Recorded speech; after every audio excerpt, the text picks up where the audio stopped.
E para isso, para a gente entender bem assim o que Deus está falando e fazendo no nosso meio, eu queria que você abrisse a sua Bíblia em Oséias, profeta menor, capítulo 4, isso é cartilha de crente, todo mundo sabe, até aqueles que ainda não, talvez não estejam com a Bíblia aí, vai saber, porque é um trecho muito conhecido. Profeta menor, Oséias, capítulo 4, verso 6, vai falar sobre o poder do conhecimento. Conhecimentos são chaves, tá? E aqui na Escola de Profetas, na quinta-feira, Deus tem dado muitas chaves, eu tenho liberado aqui, o pastor e a pastora, eles têm consciência, a pastora Lau está participando também, eles têm consciência do que tem sido liberado aqui. Alguns dos alunos já têm tomado posse dessas chaves e já têm utilizado. Eu não vou lembrar agora, tá? Minha memória é uma bênção, mas essa semana eu fui abordado por um dos alunos, eu não lembro quem, e ele fez um comentário comigo assim, ele falou: Val, eu não sei o que está acontecendo na minha vida, mas a partir do momento que eu comecei a colocar as chaves que Deus tem dado em prática, mudou de uma forma tão radical a minha vida, e a gente vai conversar sobre esse assunto, ok? Sobre o poder das chaves, tá bom? Amém? Lembre-se, conhecimento é chave de poder. Oséias capítulo 4, todos acharam? Verso 6, tá? Diz assim, olha, eu vou ler na NVI, tá bom aqui? Diz assim: meu povo foi destruído porque lhe falta conhecimento. Uma vez que vocês rejeitaram o conhecimento, eu também os rejeito. Como meus sacerdotes, uma vez que vocês ignoraram a lei do seu Deus, eu também ignorarei os seus filhos. Amém? Então a Bíblia está falando aqui que conhecimentos são chaves. E hoje eu quero falar sobre uma chave que Deus me deu. Na verdade, isso foi um processo. Eu tenho conversado com o pessoal da Escola de Profetas aqui, também com os pastores, que foi um processo, que Deus fez na minha vida. Não foi fácil. Na vida da Nani não, porque a Nani sempre teve esse coração disposto e propenso a fazer isso que eu vou falar. Ok? E a utilizar essas chaves. Isso é inerente dela, não é natural, ela não faz força. Naturalmente ela é assim. Ok? E eu posso falar porque eu sou esposo, eu conheço a vida dela e sou testemunha de como ela vive, se movimenta, como ela entende as oportunidades que Deus dá. Mas hoje eu quero falar sobre a verdadeira prosperidade. Amém? Lá vem, Val, com a teologia da prosperidade. Não, meu irmão. Eu já fui muito machucado pela teologia da prosperidade. Por causa desses machucados, eu gerei uma resistência a olhar e entender a Bíblia da forma como deve ser entendida nesse aspecto. Por causa da teologia da prosperidade, eu gerei uma resistência, eu não queria mais saber, estudar. Quando Deus falava, eu fechava meus ouvidos, eu ignorava. Nunca na minha vida deixei de dizimar, ofertar, primiciar, ofertar na vida de pessoas até que não são da nossa igreja. Então eu sempre tive esse entendimento. E nunca parei de fazer, mas eu não entendia o poder da chave que Deus dá em suas mãos. Profeticamente falando, quando você entende esse princípio. Amém? Então hoje eu quero compartilhar aquilo que Deus tem colocado no meu coração. E para que eu possa entrar nessa mensagem, eu quero te fazer uma pergunta. Eu quero que você responda para você mesmo. Se eu te perguntar hoje, irmão, ao seu entendimento, no seu entendimento, o que é prosperidade? Da forma secular, a gente vai entender que prosperidade é recurso financeiro, né? É capacidade, poder de compra. Só que a felicidade, do prisma bíblico, ele não se limita apenas a isso. Prosperidade, na visão bíblica, vou ler aqui que eu fiz uma colinha. Na verdade, eu não fiz uma colinha, na verdade, eu escrevi isso aqui, tá? Eu parafraseei, tá bom? O que é prosperidade? Prosperidade é um estado de plena satisfação e abundância de recurso de todas as espécies. Ok? Então veja, prosperidade não é só dinheiro, porque eu conheço muita gente que tem muito dinheiro e é infeliz. Vocês conhecem também, não? Não é? A pessoa tem, sobra, mas ela é infeliz. Então, a prosperidade, segundo a Bíblia, não é apenas ter o recurso, mas é um estado de plena satisfação. Você tem o recurso, você consegue usufruir daquilo, você consegue entender o propósito, por que Deus coloca aquilo na sua mão, porque prosperidade na mão de um cristão tem um propósito, ok? Então você tem aquela satisfação, e você tem uma abundância de recursos. Que recursos? Financeiro, recursos emocionais, sabedoria, conhecimento, porque tem várias formas de recurso. Não é só dinheiro que é recurso. Se uma pessoa estiver enferma emocionalmente, os psicólogos de plantão, né, Bruno, pastor, qual vai ser o recurso que você vai usar? Não adianta você pagar para aquela pessoa, dar dinheiro, né? Para ela é insignificante, ela precisa de recursos na área do psique, né? De uma pessoa que é capacitada, que tem condições de ajudá-la naquela área. Então, a prosperidade, Deus ele te dá uma plenitude em todas as esferas. Financeira, que é os recursos que entram na sua vida. Material, que é aquilo que você tem de bens de valor, por exemplo, casas. Eu não sei se carro hoje em dia é uma coisa boa, gasta tanto, né? Mas é dinheiro aplicado, né? Fazendas, chácara, casa na praia, sei lá. Enfim, tá? Recursos emocionais, né? Recursos na palavra de Deus. Tá bom? Então a gente vai discorrer a respeito disso aí, tá bom? Então, prosperidade é um estado de completude, de realização. Sabe, a gente está na nossa vida, e nesse decorrer da nossa vida, a gente tem vários sonhos, várias vontades, vários desejos, não é verdade? E quando você consegue realizar isso, te dá aquela sensação de completude, como é gostoso, né? Então, prosperidade bíblica, à luz da palavra de Deus, é isso, tá bom? Agora, como é que acontece o crescimento? Porque não adianta só ter prosperidade, prosperidade também não é uma coisa estagnada, parada, Letícia, sabe? Primeiro que ela não fica parada só em você, a prosperidade ela atinge você e as pessoas que estão do seu lado, tá?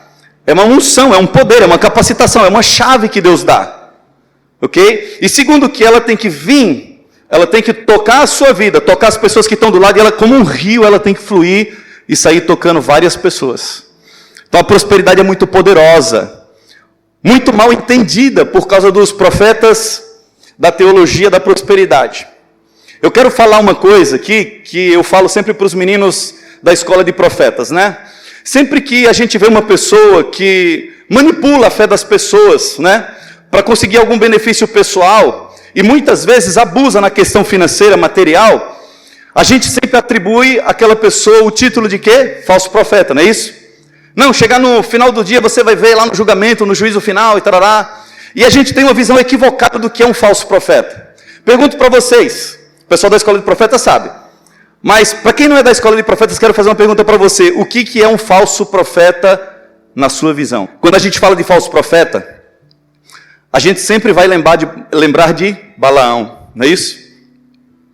Então Balaão era um falso profeta. Sim, a Bíblia confirma isso lá em Apocalipse, quando vai corrigir uma das igrejas, e fala que Deus tem contra eles que ouviam a doutrina de Balaão, davam ouvidos à doutrina de Balaão. Logo a gente vai falar assim, não, Balaão era um falso profeta. E a gente vai pensar que um falso profeta é aquela pessoa que profetiza e não acontece, não é verdade? Mas na verdade, um falso profeta não é essa pessoa. Um falso profeta é uma pessoa que usa as verdades da palavra de Deus para benefício pessoal, em detrimento do povo. Você quer ver uma coisa? A gente acha que Balaão era um cara assim que profetizava e não acontecia. Por que Deus tem que refrear Balaão?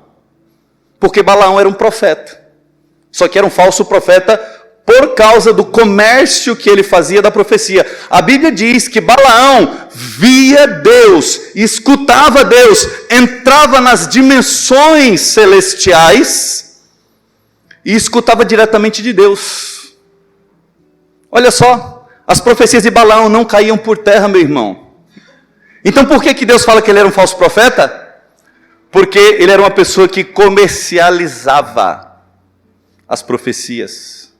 Por que eu estou fazendo isso, dando esse adendo?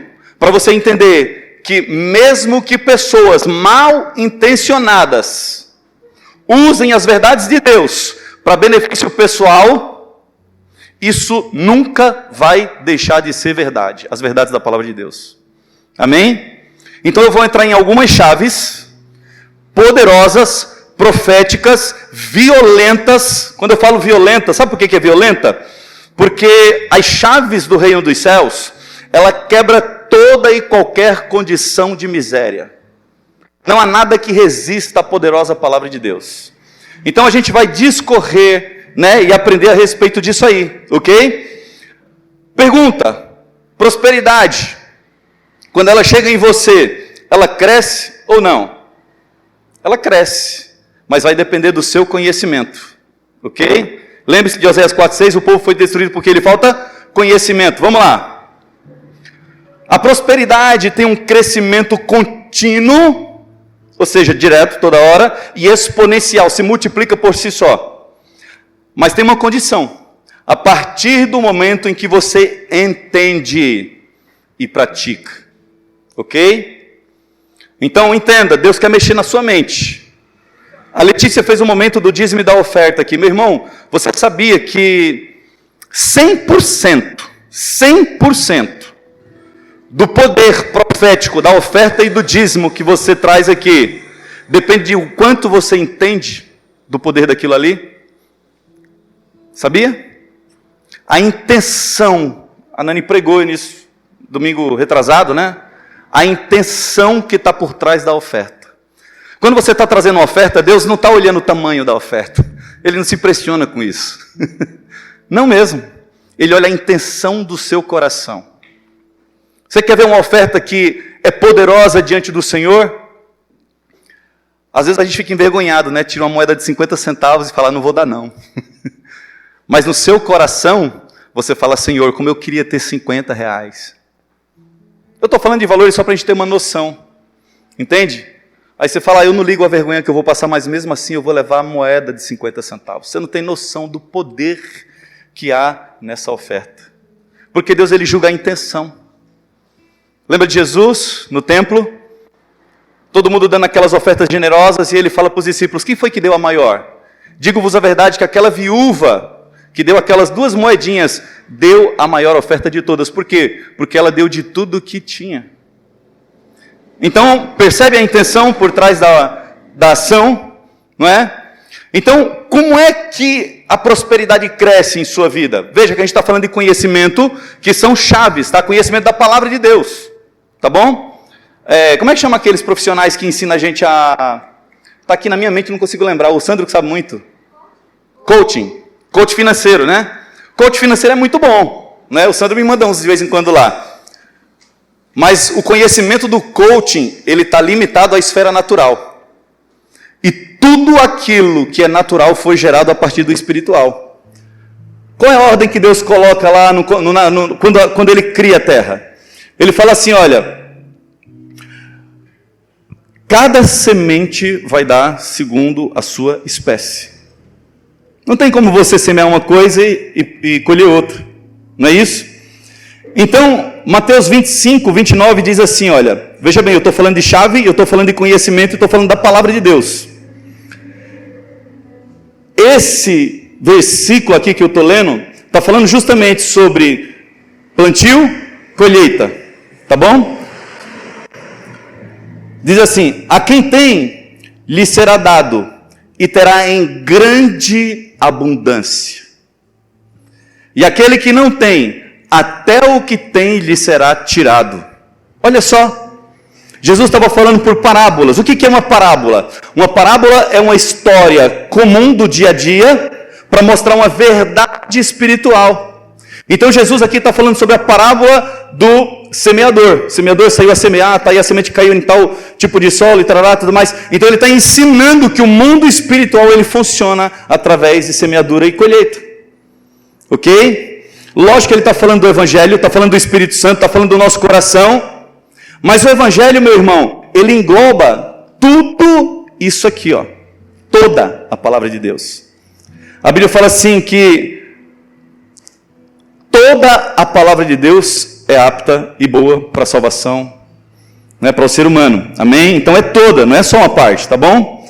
Então é necessário entender. Você quer ver uma coisa, ó? Gálatas capítulo 4, verso 1. Quem gosta de falar muito sobre esse trecho aqui é o nosso titio Hermínio lá. Gálatas 4:1 fala sobre uma chave espiritual poderosa, tremenda. Vamos lá. Na Bíblia, meu irmão, tem mais de 8.000 promessas para mim e para você, ok? Agora pergunto uma coisa para você. Você vai responder para você mesmo. De todas essas mais de 8.000 promessas que a Bíblia tem para a minha vida e para a sua vida, quantas você já recebeu e você usufrui? Te faço outra pergunta. Quais? Se você for fazer uma conta matemática, você vai perceber que, pelo tempo de cristão que a gente tem, a gente não colheu nem 10%. 8.000 são 800 promessas. Não é verdade? Então a gente tem que entender que existe alguma coisa errada aí. E eu tenho certeza absoluta que o que está errado somos nós, não é a palavra de Deus. Amém? Gálatas capítulo 4, verso 1. Se você puder, abre a sua Bíblia aí, em Gálatas. Vai falar sobre essa chave espiritual. Eu vou ler na NVI aqui, viu, gente? Veja, guarda na sua mente tudo que Deus tem prometido para a sua vida. E aquilo que você já usufrui, aquilo que falta você usufruir, aquilo que você ainda não tomou posse. Diz assim, Gálatas 4, verso 1.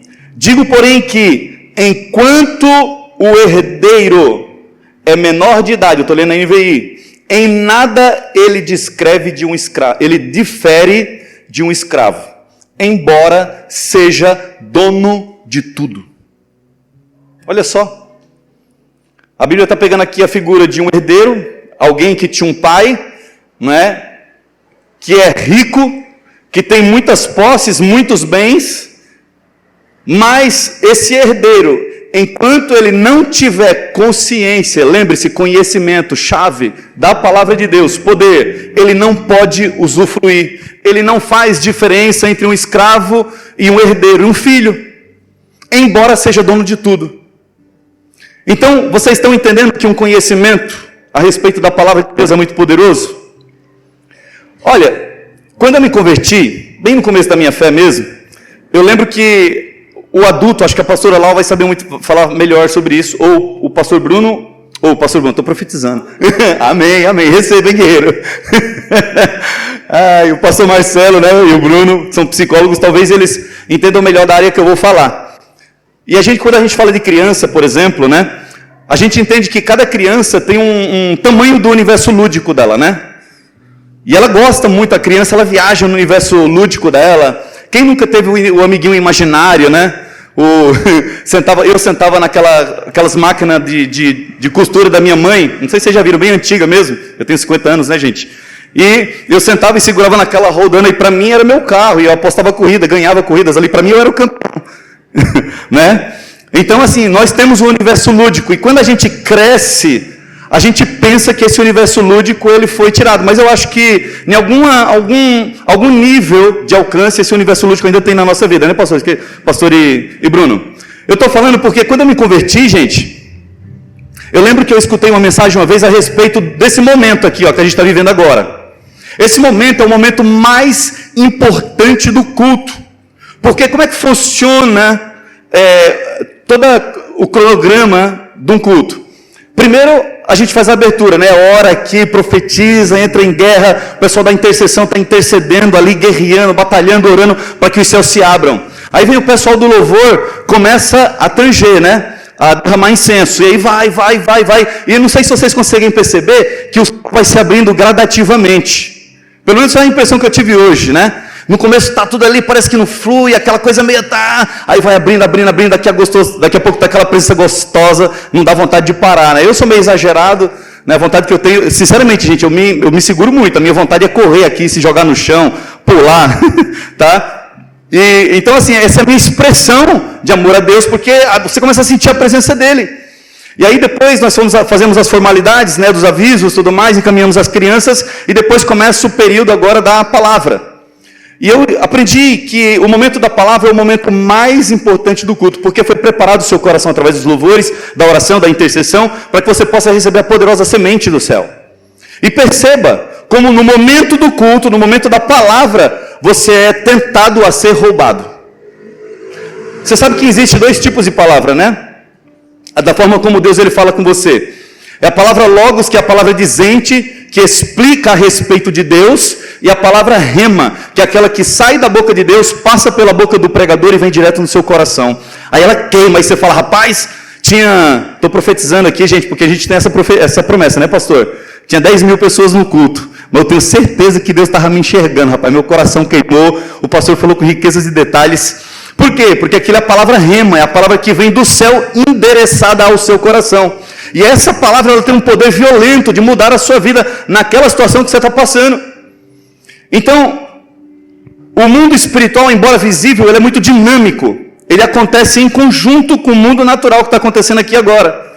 E aí você está lá, prestando atenção na palavra, e o pregador está pregando. Na hora que ele vai liberar a palavra tá. Aí vem uma criança e pum, dá um esbarrão, chama a sua atenção, puxa coisa, uma pessoa dá um grito, um carro passa na rua, o motoqueiro passa a história, pá, a motoca ali. Por quê? Porque o nosso inimigo quer que você perca essa chave que vem do céu. Porque essa chave muda a sua vida. Você está entendendo? Por isso que é importante esse momento. Então, embora eu não estou pulando aqui, mas eu estou liberando aquilo que eu recebi do Senhor. Amém? Então tem um poder violento, né? É necessário amadurecer, é necessário entender. Então, há uma idade espiritual.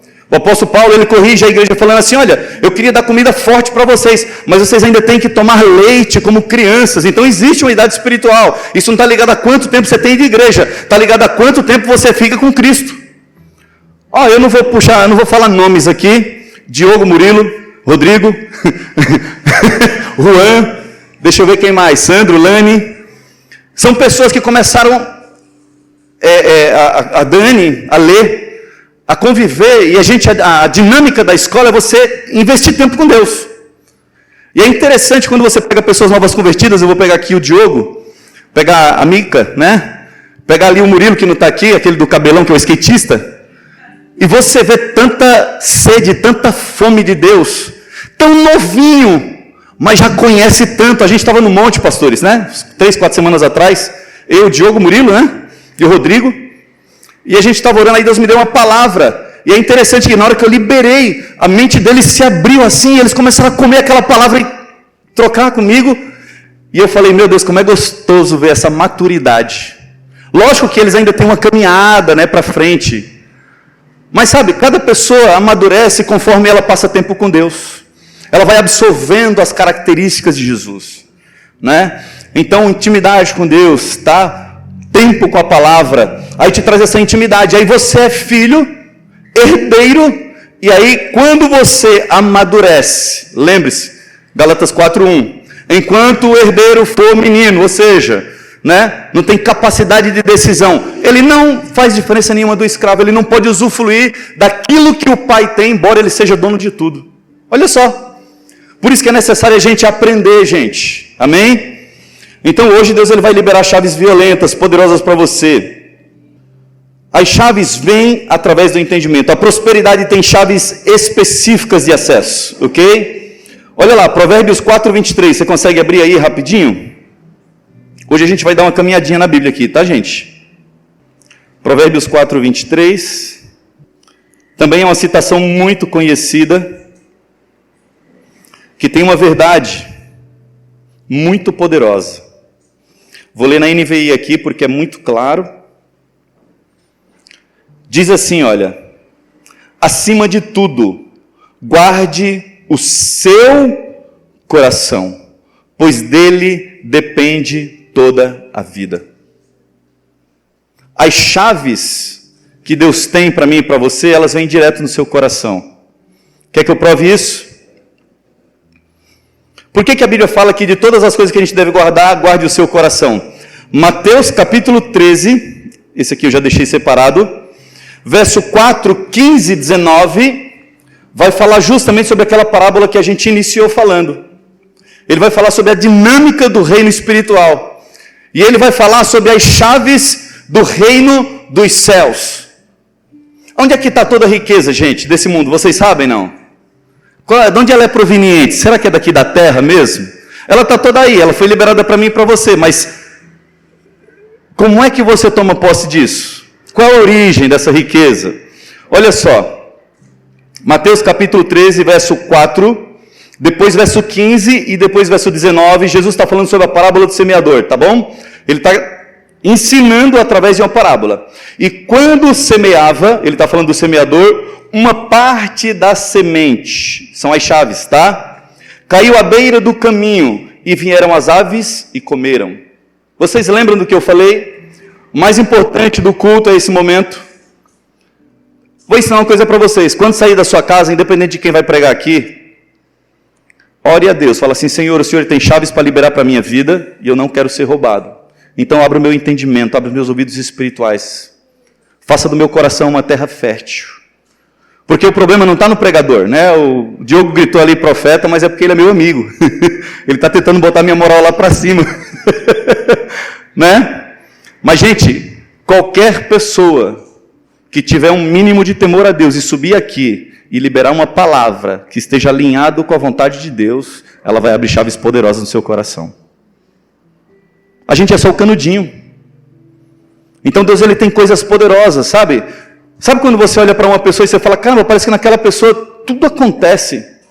Parece que tudo está se desenrolando, parece que tudo está se realizando. Parece que em mim, eu também sou filho de Deus e parece que não acontece.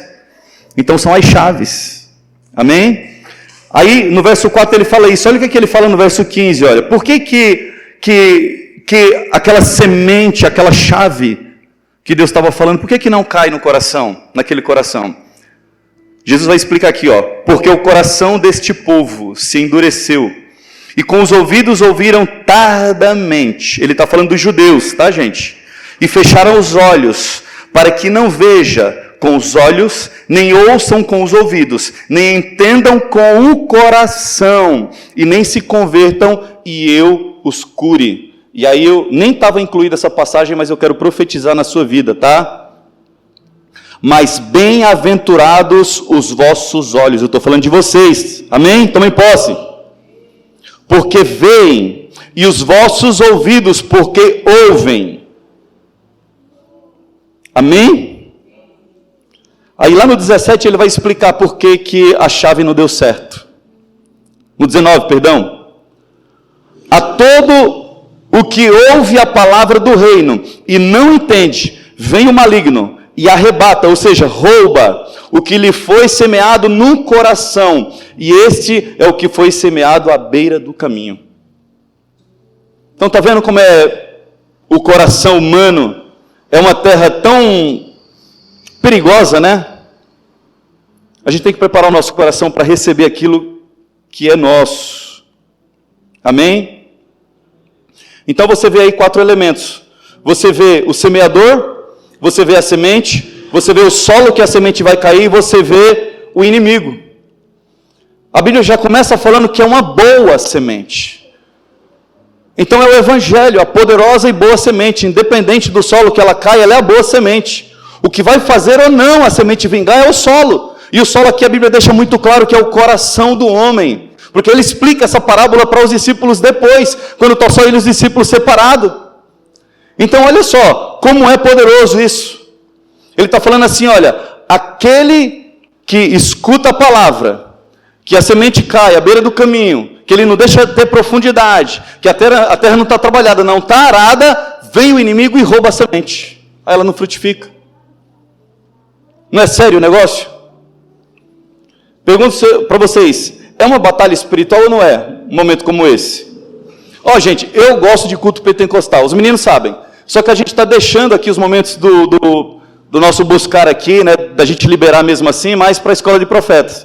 Quando eu chego aqui na quinta-feira, geralmente está o Juan, o Rodrigo, às vezes tem mais pessoas aqui, o pastor também está aqui, e o pastor Alau, e o céu está aberto, gente. E aí aqui a gente reserva aquele momentinho, né, de 2 horas, para buscar a Deus, para cair no chão, para chorar. Chega aqui os meninos, está tudo ranhento de tanto chorar na presença de Deus, mas o céu está aberto, sabe, uma atmosfera tão violenta. Então assim, eu gosto demais, amo muito isso.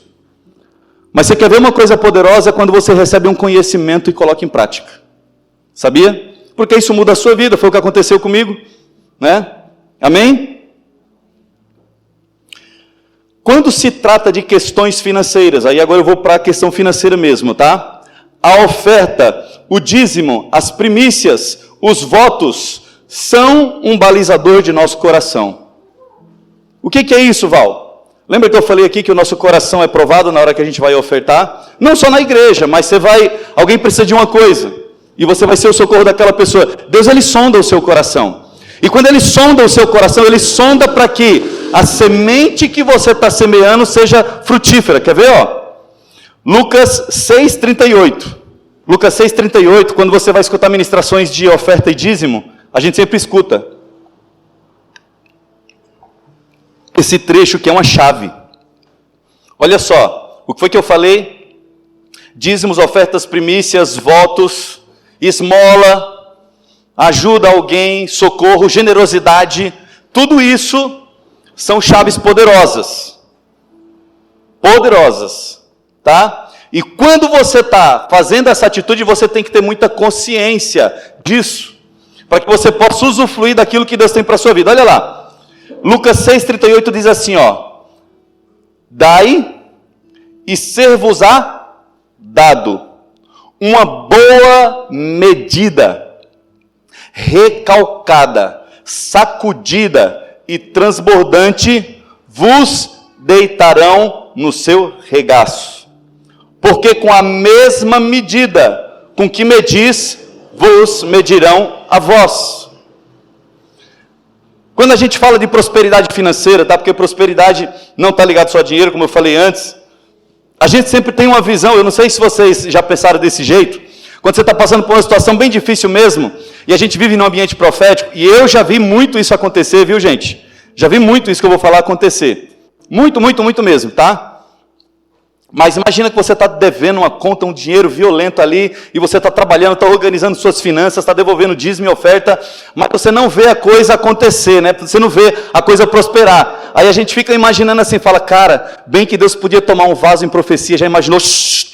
Ei, terra! Dá uma sapateada, dá umas rodadas, aí chega lá, eis que vos digo, e jogar um checão na tua mão, com 2 vezes o valor que você deve. Não é verdade? A gente não pensa nisso, né? Em dólar ainda, né, Brunão? 5 vezes mais, né? Então, a gente faz a gente imagina, né? Mas só que a Bíblia fala assim, olha, a atitude para destravar aquilo que Deus tem para fazer na sua vida financeira vem de você.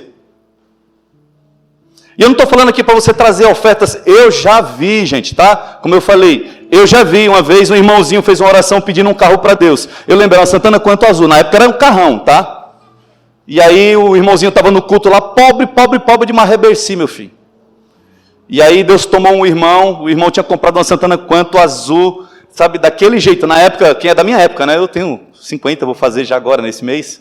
Então, da minha época, Santana Quanto, gente, era um carrão. Era como se fosse uma Jeep Compass hoje. E aí o irmão deu uma sapateada, tá, e assim de Jeová, eis que vos digo, Deus escutou a tua oração assim, todo mundo, é maravilhoso, né? E eu já vi muito acontecer, viu, gente, isso? Tá? Então Deus faz essas coisas? Faz. Mas você quer viver uma vida abundante, próspera, feliz, você precisa aprender a semear. Ok? Então quando você estiver trazendo a sua semente, fala assim, Senhor, isso é uma semente poderosa, eu creio no poder da tua semente, eu creio que o Senhor colocou dinheiro na minha mão para provar o meu coração, embora mamão queira dominar, isso é uma outra aula, depois eu dou, tá? Já dei para o pessoal da escola de profetas, embora mamão esteja aqui, ó, tentando seduzir meu coração, eu não vou me render, meu coração é teu, eu sou teu servo, eu sou teu filho, as minhas riquezas e a minha provisão é tua. E aí você vem e devolve, quando você devolve, meu irmão, aí Deus ele olha e ele fala assim, rapaz, o coração dele não está ligado nisso. Eu já falei isso aqui antes, você só tem aquilo que você entrega a Deus, de fato, sabia? Quando é que Isaac virou de verdade de Abraão? Quando foi? Quando foi que as bênçãos que Deus tem, não só para Abraão, mas para nós, foram de fato efetivadas na vida de Abraão? Foi quando Deus chegou, pegou a coisa mais importante para Abraão e falou assim, Abraão, pega o teu filho, aquele a quem tu amas muito, e oferece para mim em holocausto, em sacrifício. E aí Abraão vai e pega o filho dele. Então, para Deus, o que tem valor é aquilo que tem valor para você. Né? Deus pode pedir não só dinheiro para você, Ele pode pedir o seu tempo. E aí? Se você supervaloriza seu tempo, de repente ele fala assim, para um pouquinho, vem para o quarto, vem me escutar, porque a gente está tão acelerado, né? Chega lá no quarto, quer orar, né? Senhor, em nome de Jesus, eu quero resolver logo isso aqui. E a gente não escuta Deus, porque Ele quer que você deposite o tempo para Ele. Então você já percebeu que para Deus vale aquilo que vale para você? Aquilo que é estima, né? E eu vou falar sobre isso, tá? Então, esses elementos, dízimo, oferta, primícia, votos, eles não são apenas balizadores, mas eles também são poderosas chaves que abrem as riquezas financeiras do céu sobre a sua vida. Você sabe que riqueza tem 4 níveis. Sabia? A gente sempre associa riqueza somente a dinheiro, não é isso? Mas riqueza, tá? Segundo o costume judaico, ele tem 4 níveis, sendo que dinheiro é o menor de todos. E todos eles são interdependentes. Se você quebrar somente um dos princípios aqui, se você tiver falta de pelo menos um deles, todo o restante se desmorona.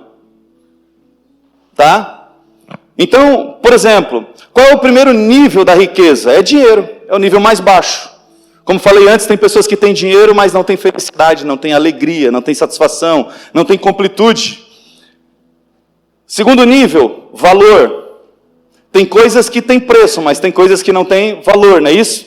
Pastora, guitarrista bom, né? Olha, eu estou com um dinheirinho guardado ali. Tá? É fictício esse dinheiro, tá, gente? Mas faz de conta que é de verdade. Dou R$1,5 milhão.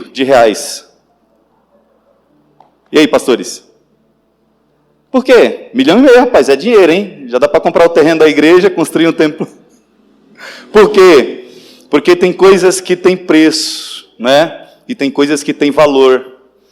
Então, observe o quanto você é rico e não percebe. As pessoas que você anda, as pessoas que fazem parte da sua vida, os momentos que você tem, os pormenores. Hoje eu estava lá em casa, né? Na casa da minha sogra, e aí todo mundo comendo na mesa e vem a Zoe, né? A Zoe é minha filha, peluda, tá, gente? Paguei R$1.000 nela. De presente para a galega. Só que hoje, eu brinco com a Nani, eu falei assim, ó, amor, ofereceram R$50 nela.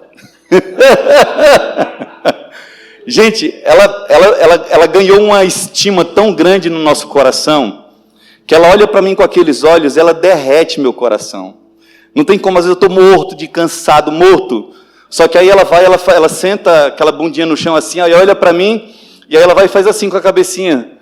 E aí eu vou pegar ela, quando eu vou tocar nela, ela se joga e abre as pernas. Gente, eu estou morrendo de cansado, mas eu sou obrigado a ficar meia hora, 40 minutos fazendo cafuné, beijando a barriga dela, cheirando o pescoço dela.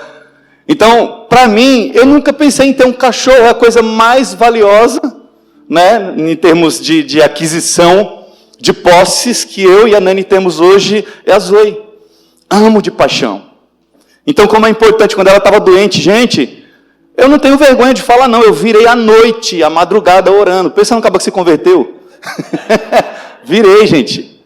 A bichinha vomitando, passando mal, tendo aquelas convulsões. Aí começou a sair, saiu tudo, não tinha mais nada. Ela continuava tendo convulsão. E eu chorando, eu falei, Senhor, em nome de Jesus, eu te peço, cura. O Senhor sabe o quanto ela é importante para mim. Pedi oração, mandei no zap para a pastora, para o pastor, para os meninos. O pessoal da escola de profetas, eu falei, pelo amor de Deus, orem pela Zoe, para a Lani, né? Para o Sandro, porque ela é muito importante para mim, gente. Muito importante. Ah, mas é só um animal. Você acha que Deus criou mesmo os animais assim à toa, sem nenhum propósito? A Bíblia fala que Ele criou os animais domésticos para conviver com o homem. Ó, quem é psicólogo aí, o pastor e o Bruno. Existe até terapias que são feitas com animais, né? O tanto que eles são importantes na nossa vida afetiva. E aí, eu olhando ali assim, eu falei, meu Deus, como é bom, como é rico esse momento. Como eu amo a Zoe, sabe? Como eu amo quando de manhã ela vem, ela se acorda, ela vem se espreguiçar no pé da cama, assim, aí eu já puxo ela para cima, e aí já começa aquele momento ali, a gente acorda, hoje a gente é obrigado a acordar 20 minutos antes, viu, gente? Para fazer dengo nela. Estou expondo aqui a nossa vida. Mas é verdade, é por causa do nível de importância que ela tem. Então perceba o quanto a gente é rico, e eu só quero que você traga para a sua vida, sabe? São familiares. Não é verdade? Não é gostoso a gente estar junto em família? É um barulho, né? Fulano conversa com ciclano, que não sei o quê, e o outro grita de lá, e aquela bagunça, e um reclama de comida, e tá aí, quem vai lavar a louça. Mas não é gostoso, gente? Isso é uma forma de riqueza, tá entendendo? Então, o segundo nível de riqueza aqui são valores. Tem coisas que têm muito valor que a gente não se apercebe, a gente não agradece a Deus, né? Tá bom? Terceiro nível, sabedoria. Aí eu fui ver no dicionário em hebraico, tem várias explicações lá e várias conotações, e eu peguei uma delas que eu achei a mais interessante. Sabedoria significa inteligência suprema, assim como a que pertence a Deus. Você pode até adquirir um certo nível de conhecimento, né, intelectual através do estudo, isso é necessário, é bom, é útil, né, a vida acadêmica, mas existe um tipo de sabedoria que só provém de Deus. A gente tem como exemplo Salomão pede, né, Senhor, eu quero sabedoria para conduzir o teu povo. Salomão, por que tu não pedisse a morte dos teus inimigos, e tarararará, tudo mais, eu vou te dar sabedoria, riqueza, e aí Deus vai e libera. Então, há um nível de sabedoria, e é um nível de riqueza, é o terceiro nível, que provém de Deus. Como é que eu consigo isso, Val? Primeiro, passando tempo com Deus. Não tem outro remédio, não tem outra coisa. A Bíblia fala assim que o princípio da sabedoria é o temor a Deus. Então você começa a ter sabedoria quando você teme Ele. E você teme Ele a partir do momento que você gasta tempo com Ele, lendo, meditando profundamente nas Escrituras, comendo da palavra. Amém? E o quarto nível é honra. Honra está ligada à reputação, meu irmão. Falei para o pastor que eu vi uma coisa assim que Gente, pensa num negócio que me quebrou. Eu vi uma reportagem do Celso Russomano falando a respeito de um cara que ele era dono de 3 ou 4 agências de carro no Brasil. E ele tinha dado um golpe em mais de 40 pessoas. Carros que ele vendia, que ele dizia que estava quitado, a pessoa pagava. Depois vinha a polícia, com busca e apreensão, e tomava o carro. E aí o Celso Russomano foi lá, fez uma pressão terrível, né? Aquela coisa que ele faz lá. E aí eles fizeram um acordo de que o dono da empresa restituiria aquelas pessoas. Ele falou, olha, só que eu vou fazer isso gradativamente, eu não consigo restituir todo mundo de uma vez. Aí, passou-se um tempo, e esse cara não queria conversar com o Celso Russomano, o dono da empresa, mandou um vídeo em que ele estava com uma das famílias lesadas, falando assim, olha, eu devolvi o carro, e ainda dei um dinheiro, e não sei o quê. Aí passou-se um tempo, o Celso Russomano procurou essas famílias. É verdade? Aí o pessoal falou, não, ele deu um golpe maior ainda do que eu tinha recebido anteriormente. E o que eu quero falar aqui é que no vídeo esse cara falava assim, para a honra e glória do Senhor Jesus, eu vou honrar o compromisso de restituir todas essas pessoas. Gente, me dava nojo. Nojo. Sabe? Então o quarto nível de riqueza é honra. Não tem coisa melhor do que você... E eu não estou falando de dinheiro, não. Estou falando de você poder andar de cabeça erguida. As pessoas, você passa assim e as pessoas falam, ó, ali é um homem de Deus. Ali é uma mulher de Deus. Sabe? Caráter. Né? Amém? Existe um poder muito grande nas chaves. Em Isaías 22 diz assim, olha, porei a chave da casa de Davi sobre os seus ombros. Isso está falando sobre Jesus. É uma profecia messiânica que diz assim, olha, tudo que ele ligar aqui na terra será ligado no céu. E tudo que ele desligar aqui na terra será desligado no céu. Quando Jesus vem, nasce, cumpre seu ministério, morre, ressuscita, e ele está preparando a igreja, e ele ascende aos céus, ele transfere toda essa autoridade para a igreja. Sabia disso? Lá em Mateus, capítulo 16, verso 18 e 19, eu vou correr aqui por causa do horário. Jesus, para você entender um pouco o contexto, é o seguinte. Jesus está naquele momento em que ele pergunta assim, olha, quem é que o povo diz que eu sou? Aí os discípulos falam assim, olha, dizem que você é um profeta, dizem que tu és Elias, dizem que tu és fulano de tal e tá. E aí Jesus ele para e fala assim, e vocês? O que vocês dizem que eu sou?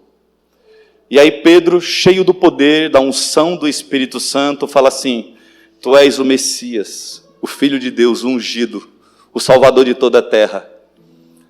E aí Jesus fala assim, bendito és tu, Pedro, porque não foi carne nem sangue quem te revelou, mas o Pai que está nos céus.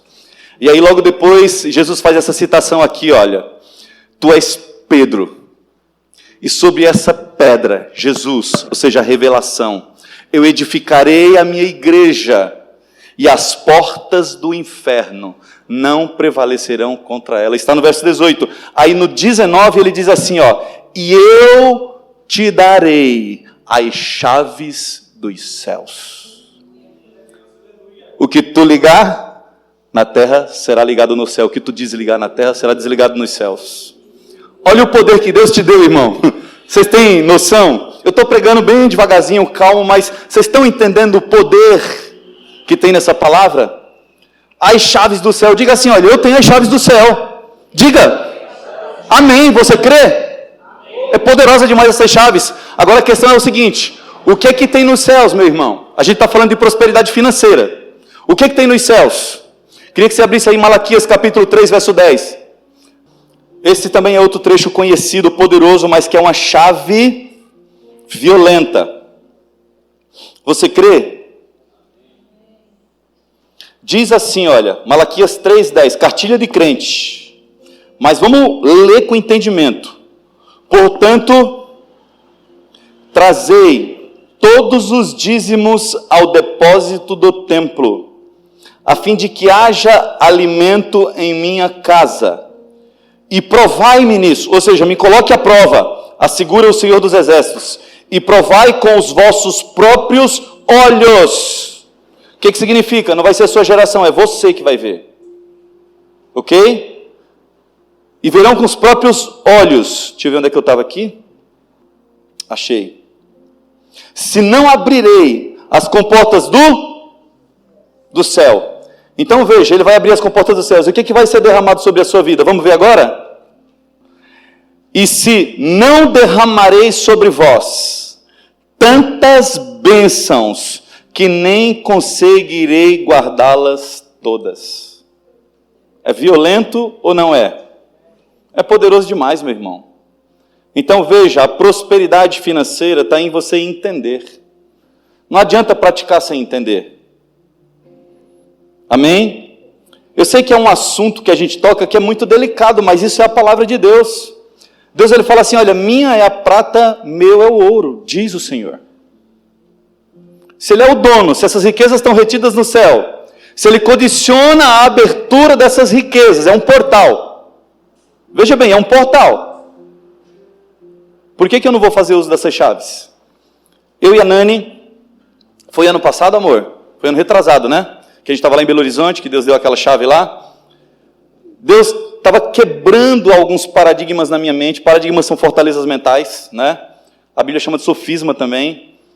E eu tinha um entendimento muito equivocado a respeito da vida financeira. Por exemplo, né? Eu fui formado em missiologia. Então, na minha mente, aquele conceito antigo de missiologia, né?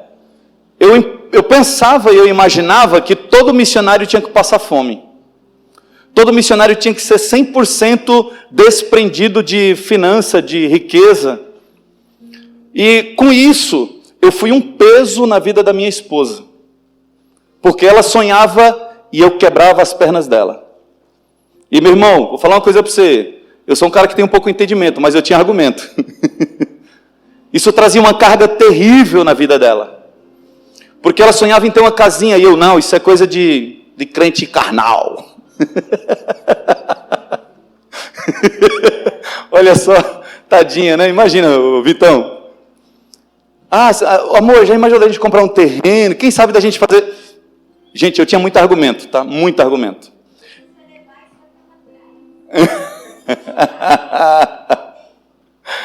E, gente, eu vou diante de Deus, eu estou abrindo meu coração. Isso não era porque eu queria trazer essa carga, esse peso para a vida dela. Eu acreditava de verdade naquilo ali. Eu acreditava que a gente tinha que ter uma vida totalmente desprendida. E de fato a gente tem que ter.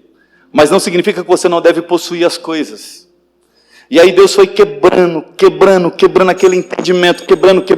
2 anos, o anjo de Deus martelando na minha cabeça. Até que a gente chegou lá em Belo Horizonte, que foi onde Deus ministrou no meu coração, tanto no meu coração como no coração da Nani, e ao mesmo tempo, para a gente dar uma oferta. E era uma oferta grande, uma oferta boa. E quando a gente obedeceu, Deus já abriu uma porta na vida dela. E não só na vida dela, mas na minha vida também. Então, as chaves que Deus deixa, meu irmão, elas têm que ser colocadas em prática. É engraçado que eu vejo assim, sabe, eu estou falando de questões financeiras, viu, gente? Por isso que eu estou sendo específico na questão financeira. É interessante que a prosperidade, a porta que Deus abriu na vida da Nani, ela atingiu tanto a nossa vida em todas as esferas. Por exemplo, tá? Eu vou falar uma coisa aqui, questão de valores. A gente precisava comprar uma moto. E eu queria comprar uma moto nova, porque a minha moto já estava muito quebrada, já estava quebrando demais. E aí eu falei para ela, amor, uma moto nova é 18 mil reais. Aí você vai colocar seguro, você vai colocar documento, tudo vai para 20 mil. E aí, eu sei que do nada apareceu um negócio lá na empresa dela para participar de um leilão interno. E a gente acabou comprando uma moto zero por 7 mil? 7.600, 7.300, não lembro, né? Um negócio assim, né? 7.400. Era a mulher dos dinheiros. Olha que coisa engraçada, gente. Vocês estão percebendo? Até nisso, mais de 10 mil reais a menos. Você está entendendo? E prosperidade não significa, financeira não é somente isso. É você poder usufruir disso e poder abençoar as pessoas. Você está entendendo? Então, essas chaves são violentas, são poderosas, são reais. Amém? Eu vou falar uma coisa aqui por causa do horário, mas já vou fechar, tá? Eu estou na metade, estava menos da metade, mas eu quero só deixar uma coisa para vocês entenderem. Como é que funciona a dinâmica da palavra de Deus? Tá? Isaías 59, 1 e 2 fala assim, olha, o braço do Senhor não está encolhido, para que ele não possa abençoar, e nem os seus ouvidos agravados para que ele não possa ouvir. Isso é o verso 1. Aí no 2 ele vai falar o motivo, por quê? Que às vezes a gente não recebe aquilo que Deus tem para dar para a gente. Aí ele fala assim, todavia, os vossos pecados e as vossas iniquidades fazem um muro entre Deus e vocês. Olha só. E aí eu quero falar bem rápido sobre pecado e iniquidade. Até mandei um vídeo para a Lani. Gente, o que é pecado? Pecado é simples, é a quebra da lei. Pecado é quando você se desvia quebrando o padrão de Deus, tá? Então isso é muito claro. Romanos 6,23 fala sobre o que o pecado gera na nossa vida. Fala que o pecado tem um pagamento. O salário do pecado é a morte. Então não tem outro pagamento, é morte. O alcance das consequências da quebra da lei, que é o pecado, são muito individuais. É muito na sua vida, é muito pessoal. Então, por exemplo, você está amarrado em nome de Jesus, não vai acontecer. Eu vou falar apenas no sentido da gente entender. Se uma pessoa adulterar, ela que vai sofrer as consequências. Pessoas em volta vão sofrer por causa disso? Sim. Se ela roubar, ela vai sofrer a consequência? Sim. Se ela matar, vai sofrer as consequências? Sim, mas é muito de cunho pessoal. Então a Bíblia fala que os pecados fazem um muro de separação. Mas existe uma outra coisa que mais grave, que é o que a gente está vivendo hoje nos nossos dias. Fala das iniquidades. E o que é iniquidade, meu irmão?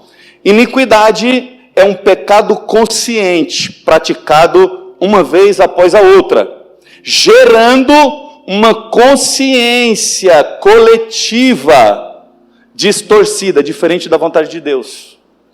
É quando você se amolda a um padrão que ofende a santidade de Deus. Ok? Iniquidade, por exemplo, é quando a gente já começa a abrir determinadas concessões. Vou dar um exemplo para vocês. A gente está falando de dízimos e ofertas, a gente está falando de vida financeira, a gente está falando de chaves espirituais. Tá bom? Não tenho medo de ser apedrejado, porque eu sou profeta. Tá? E profeta é aquele que alinha a igreja com a vontade de Deus. Eu sou grato, muito grato aos meus pastores, porque não é qualquer pastor que confia, eles nem sabiam que eu ia pregar sobre isso. Perguntou o pastor, o senhor, a pastora, perguntaram para mim que eu ia pregar, nada, eles confiaram. E é um assunto muito delicado, gente, porque mexe com a gente, tá? Mas você quer ver um exemplo de iniquidade nos nossos dias atuais? Dízimo, oferta, primícias, votos, tudo isso é padrão de Deus, são chaves espirituais para a nossa vida. E como é que você entra dentro de um movimento de iniquidade? Sem saber até. As pessoas começam a falar aqui, rapaz, pastor é tudo ladrão.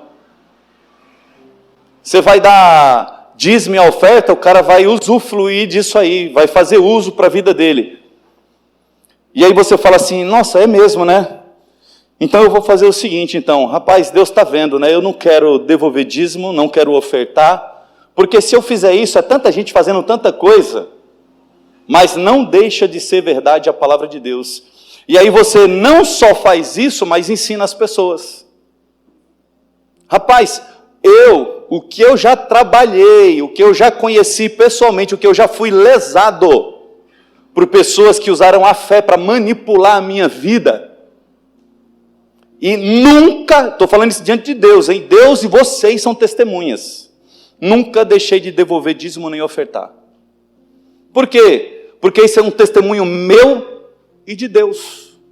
Graças a Deus, não estou puxando o saco não, meu pastor sabe que eu não tenho meia palavra não.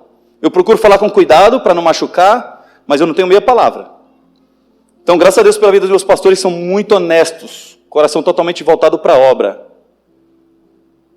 Tá? Então, assim, eu devolvo o dízimo, oferto com meu coração aberto mesmo. Gostaria e quero poder um dia trazer um dízimo de 10 mil reais aqui. Amém? Significa que eu vou estar ganhando 100 mil, gente. Vocês estão entendendo? Amém? Tá? E durante a minha vida inteira eu já fui muito tentado, sabe, por pessoas falando, não rapaz, dízimo não é bíblico não, oferta não é bíblico não. Eu nunca vi uma pessoa dessas viver bem. Nunca vi. Em alguma área, ela vai ter uma ação destruidora. A pessoa não dá dízimo, aí fala assim, está me sobrando 10% a mais do meu salário. Só que aí, televisão, puf, queima. Quanto vale a televisão? 2,5 pau. Né? Celular, cai no chão, quebra. Entendeu? Passou ali, o cara olhou a placa, nem era a placa dele, o cara multa, cai a placa do cara lá. Entende? A gente pensa, gente, que as maldições são ação do diabo. Não são. Vocês sabiam disso? Todo mundo sabe disso? Vocês sabiam que a maldição, a palavra maldição significa o mal em atividade, o mal em ação. É uma ação do próprio Deus. Não é que Deus é mau. Ao contrário, é a punição pelo pecado e pela iniquidade. Se você pegar, por exemplo, o livro de Joel, capítulo 2, você vai ver lá os 4 tipos de gafanhotos que destroem a vida de uma pessoa. E é uma praga enviada propositalmente para Israel, porque Israel se desviou. E aí gerou um padrão de iniquidade, que servia aos outros deuses e ainda ensinava isso. E aí Deus levanta o profeta, corrige o povo. Depois que o povo é corrigido, aí Deus abre as comportas dos céus e sara a terra. E aí quando Deus ele vai explicar quem eram esses gafanhotos, que na verdade são espíritos, que vêm para cumprir um propósito de Deus, ele vai chamar de meu exército. É Deus falando. Meu exército. Olha só, é Deus quem envia. Não é o diabo. Vocês estão entendendo? Se assustaram agora? Pode procurar. É Deus. Malaquias 3, quando vai falar disso, também vai falar que é Deus quem envia. Você pega lá Deuteronômio capítulo 28, vai falar que há 2 caminhos e há um resultado para cada caminho. É Deus quem envia. Então Deus ele envia as bênçãos. Capítulo 2, 3 de Joel, não, 2. Eu vou até encerrar essa ministração. Quando Deus ele derrama o juízo sobre a terra, nessa situação aqui no livro de Joel, e o povo começa a clamar a Deus, porque o profeta traz a mensagem, as pessoas se arrependem de todo o coração, se voltam para Deus com jejum, com pranto e com choro, e com atitudes. Aí Deus, ele vira a sorte de Israel. Meu irmão, vou falar uma coisa para vocês. Desculpa, eu estou sendo duro na palavra, mas é porque Deus quer abençoar a vida de vocês. Deus, olha só o que eu estou falando. Deus não se move por causa da sua emoção. Embora a sua emoção seja importante para Ele. Ai, Senhor, eu estou vivendo uma desgraça, nada acontece, nada de bom acontece. Posição. É posicionamento.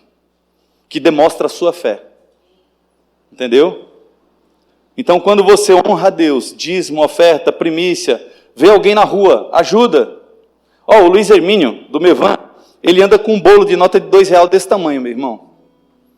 Ele troca lá, tipo assim, R$500. Aí ele amarra aquilo tudo com a borracha e joga no carro. Todo farol que ele para, todo em Itajaí, a gente passou lá, né, amor? 2 quarteirão de lá. Todo farol que ele para, vem um noia. Os noia já conhecem o carro dele. Aí os noia, tem um dinheirinho aí, ele pega, tira R$2 e dá. Um dia a filha dele estava com ele, falou assim, pai, mas o senhor está dando dinheiro para ele usar droga. Aí ele falou assim, filha, a Bíblia fala assim, dê a todo aquele que lhe pede. Não fala para você fazer juízo não do que você está. Imaginou para quem você está dando? Olha só como é poderoso. É um dos homens mais abençoados que a gente tem na nossa nação. Então, estão entendendo como é poderoso essa dinâmica do mundo espiritual? Eu não quero te emocionar não, eu quero só trazer a sua consciência. Quando você vier ofertar, dizimar, tá bom? Quando você quiser primiciar na vida de alguém, entenda que é uma chave que Deus está te dando. Amém? Eu vou ler o último trecho aqui de Joel. Diz assim a palavra do Senhor, Joel capítulo 2, verso 18 e 19 diz assim, olha. Então o Senhor mostrou zelo, tá? Isso aqui é quando o povo se arrepende, lá em cima. Pela sua terra, e teve piedade do seu povo. O Senhor respondeu a seu povo, eis que estou lhe enviando trigo, vinho novo e azeite. 3 níveis de restauração. Trigo está falando de tudo que é material na sua vida. Sabia? Então é restituição financeira mesmo. A gente está vivendo um ano agora, chamado o ano do jubileu. Já ouviram falar sobre isso? Sabem o que é? Na lei de Deus, nós não somos judeus, somos cristãos, tá? Mas na lei de Deus tem uma ordem. Você vai trabalhar a terra por 6 anos. No 7º ano você faz um descanso sabático, você não trabalha a terra, não planta ela. E você vai fazer isso durante 7 ciclos de 7. Então, quando você multiplica 7 por 7, dá 49. E o 50º ano é chamado ano do jubileu. Nesse ano, profeticamente, é quando Deus, Ele quebra toda a maldição da terra, restaura tudo aquilo que você perdeu, todas as posses, todos os bens, tudo aquilo que o povo tinha, todos aqueles que eram escravos eram libertos e a terra tinha que ser restituída. A gente está vivendo o ano do jubileu agora, sabia disso? Nós não somos judeus, mas eu creio no poder profético dessa palavra. Não vou falar não. Amém? Vou guardar. Então eu queria que você levantasse, colocasse seu coração diante do altar do Senhor. A gente vai fazer uma oração de autorreflexão. Feche os seus olhos.